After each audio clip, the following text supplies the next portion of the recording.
بسم اللہ الرحمن الرحیم۔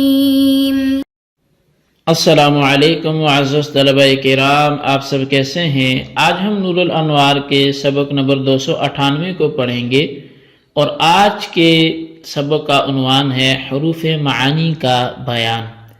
آج ہم ایک نئی بحث کا آغاز کرنے جا رہے ہیں، جیسا کہ ہر اصول فقہ کی کتاب کے اختتام پر ہی ان حروف کی بحث کا ذکر ہوتا ہے۔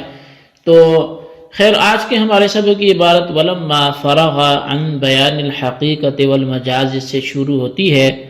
آئیے سب سے پہلے ہم آج کے سبق کی عبارت پڑھ کے اس کا ترجمہ کرتے ہیں، اس کے بعد پھر سبق کی وضاحت کی طرف بڑھتے ہیں۔ مصنف علیہ رحمہ لکھتے ہیں وَلَمَّا فَرَغَ عَنْ بَيَانِ الْحَقِيقَةِ وَالْمَجَازِ أَوْرَدَ بِذَيْلِهِمَا بَحْثَ حُرُوفِ الْمَعَانِي۔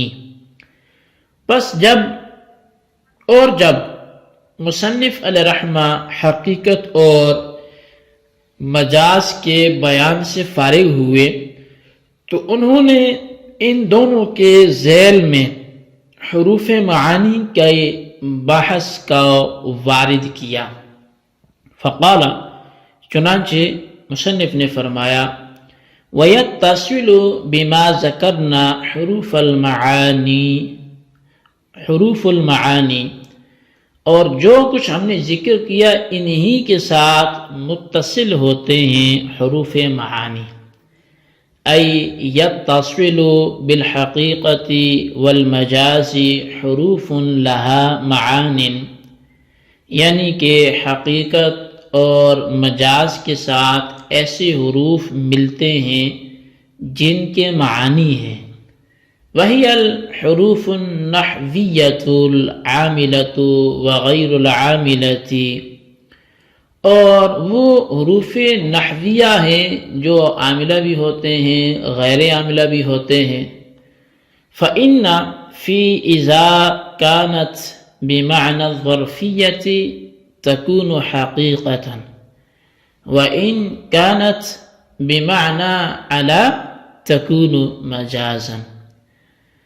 فرمایا بے شک فی جب یہ ظرفی ہو، ظرف کے معنی میں ہو تو حقیقت ہے، اور اگر یہ بمعنی علا کے ہو تو مجاز ہے۔ وعلی ھذا القیاس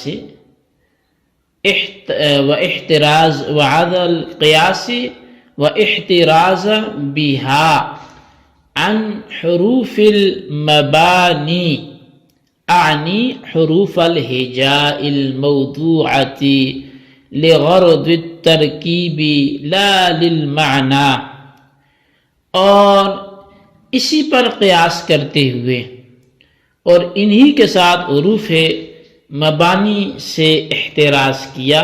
میری مراد حروف ہجا ہیں جو ترکیب کی غرض کے لیے وضع کیے گئے ہیں، نہ کہ معنی کے لیے۔ وقد ذکر ھذا البحث صاحب المنتخب الحسامی ونحوہ فی خاتمۃ الکتاب، اور اس بحث کو صاحب منتخب حسامی نے اور ان جیسے دیگر اصولیین نے کتاب کے خاتمے میں ذکر کیا۔ وما فعلہ المصنف اتباعا للجمہور اولا، اور وہ جو مصنف نے یہاں پہ کیا یعنی یہ بھی آخر میں لے کے آئے تو یہ جمہور کی اتباع ہے جو کہ مناسب ہے۔ ولیکن اطلاق الحروف علی ما ذکرها هنا تغلیب لأن کلمات الشرط والظرف اسماء، اور لیکن حروف کا اطلاق کرنا اس پر جو یہاں ذکر کیا بطور تغلیب کے ہیں، اس لیے کہ جو کلمات شرط ہیں یا کلمات ظرف ہیں وہ اسماء ہیں، حروف نہیں ہیں۔ جی طلبہ کرام، یہ ہمارے آج کے سبق کی عبارت اور اس کا ترجمہ تھا جو آپ نے سماعت کیا۔ آئیے اب اس کی جو وضاحت ہے ہم اس کی طرف بڑھتے ہیں اور دیکھتے ہیں مصنف علیہ رحمہ ہمیں کیا سمجھاتے ہیں۔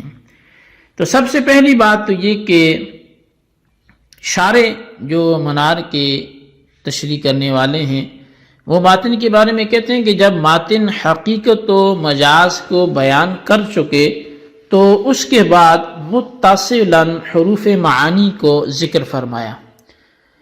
ان حروف معانی کو نحوی حروف بھی کہا جاتا ہے۔ ان میں سے بعض حروف عاملہ کہلاتے ہیں جیسے حروف جر، اور بعض غیر عاملہ کہلاتے ہیں جیسے حروف عطف۔ اب شارح فرماتے ہیں کہ حقیقت و مجاز کی بحث کے بعد متصلاً حروف معانی کو اس لیے ذکر کیا گیا ہے کہ حروف معانی کا حقیقت و مجاز کے ساتھ خاص تعلق ہے، اس طور پر کہ حروف معانی بھی حقیقت و مجاز کی طرف منقسم ہوتے ہیں۔ مثلا حرف فی جب ظرفیت کے معنی میں ہوتا ہے جیسے زید فی الدار تو وہ حقیقت ہوتا ہے، یعنی اس وقت حرف فی اپنے حقیقی معنی میں مستعمل ہوتا ہے، اور جب حرف فی الا کے معنی میں ہوتا ہے تو وہ مجاز ہوتا ہے، یعنی اس وقت حرف فی اپنے مجازی معنی میں مستعمل ہوتا ہے۔ اسی پر دوسرے حروف کو بھی قیاس کر لیا جائے کہ ان میں بھی ایسی ہی ہوتا ہے، کبھی وہ اپنے اصل معنی میں ہوتے ہیں تو حقیقت ہوتے ہیں، کسی دوسرے کے معنی میں آ جائیں تو مجاز ہو جاتے ہیں۔ تو حاصل یہ کہ حروف معانی میں بھی چونکہ حقیقت و مجاز جاری ہوتا ہے، اس لیے حقیقت و مجاز کی بحث کے بعد متصلاً معاً حروف معانی کی بحث کو ذکر کیا گیا۔ اچھا، یہ واضح رہے کہ حروف کی دو قسمیں ہیں، ایک حروف معانی اور دوسرے حروف مبانی۔ حروف معانی وہ ہیں جو افعال کے معانی کو اسماء تک پہنچاتے ہیں اور اسم و فعل کے مقابلے میں آتے ہیں، جیسے خرجت من البصرة الى الکوفة کہ میں بصرہ سے کوفہ تک نکلا۔ اب اس مثال میں خروج کی ابتدا اور انتہا حرف من اور الا سے سمجھ میں آتی ہے۔ اگر یہ دونوں حروف نہ ہوتے تو خروج کی ابتدا اور انتہا یہ سمجھ نہ آتی۔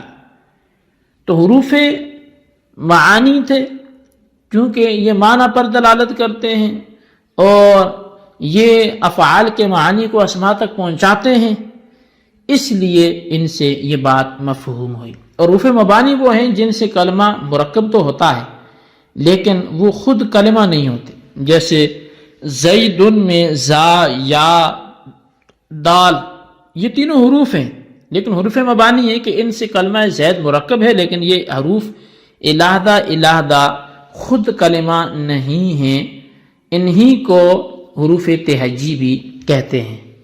اسی کو شارح نے کہا کہ حروف مبانی یعنی حروف تہجی وہ حروف ہیں جن کی وضع ترکیب کے لیے ہوتی ہے، معنی کے لیے نہیں ہوتی۔ بہرحال مصنف نے حروف کے ساتھ معانی کی قید لگا کر انہیں حروف مبانی سے جو ہے وہ الگ کیا ہے اور حروف مبانی سے احتراز کیا ہے، یعنی یہاں حروف معانی کا بیان ہوگا نہ کہ حروف مبانی کا۔ اب صاحب نور الانوار اور شارح منار ملا جیبن علیہ رحمہ نے فرمایا کہ صاحب منتخب الحسامی یعنی حسامی کے مصنف اور کچھ دیگر مصنفین نے حروف معانی کی بحث خاتمہ کتاب میں ذکر کی ہے، کیونکہ حروف معانی کی بحث کا تعلق نحو سے ہے، فقہ سے نہیں ہے، اصول فقہ سے نہیں ہے، مگر چونکہ بعض احکام جو شریعت کے ہیں وہ اس کے ساتھ متعلق ہوتے ہیں، اس لیے فائدے کی تکمیل کے پیش نظر ان حروف کو بھی خاتمے میں ذکر کر دیا گیا۔ اور صاحب منار کا خاتمہ سے پہلے ہی اس مقام پر حروف معانی کی بحث کا ذکر کرنا یہ جمہور کی تقلید میں ہے اور یہی زیادہ مناسب ہے۔ اور ولیکن اطلاق الحروف سے ایک سوال کا جواب دیا جا رہا ہے، اور وہ سوال یہ ہے کہ اس بحث کے تحت جن کلمات کا ذکر کیا گیا ہے حروف معانی کے تحت، ان سب پر حروف کا اطلاق درست نہیں ہے، کیونکہ ان میں کلمات شرط بھی ہیں، کلمات ظرف بھی ہیں، اور وہ اسماء ہوتے ہیں، وہ حروف تو نہیں ہوتے، تو سب کو حروف کیوں بولا گیا؟ تو اس کا جواب یہ ہے کہ اس بحث میں جن کلمات کو ذکر کیا گیا ہے ان میں زیادہ تر چونکہ حروف ہیں، اس لیے حروف کو اسماء پر غلبہ دے کر تمام کو حروف کہہ دیا گیا ہے، تو اس کو بلاغت میں تغلیب کہتے ہیں۔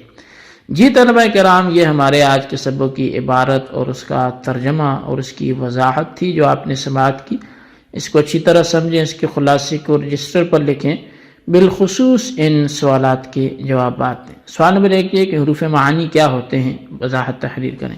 سوال نمبر 2 یہ ہے کہ جب ان میں اسماء بھی موجود ہیں تو ان سب کو حروف کیوں بولا گیا، جواب تحریر کریں۔ اللہ تبارک و تعالیٰ سے دعا ہے جو کچھ ہم نے پڑھا سنا اسے یاد رکھنے کی توفیق نصیب فرمائے، آمین بجاہ النبی الامین صلی اللہ علیہ وسلم۔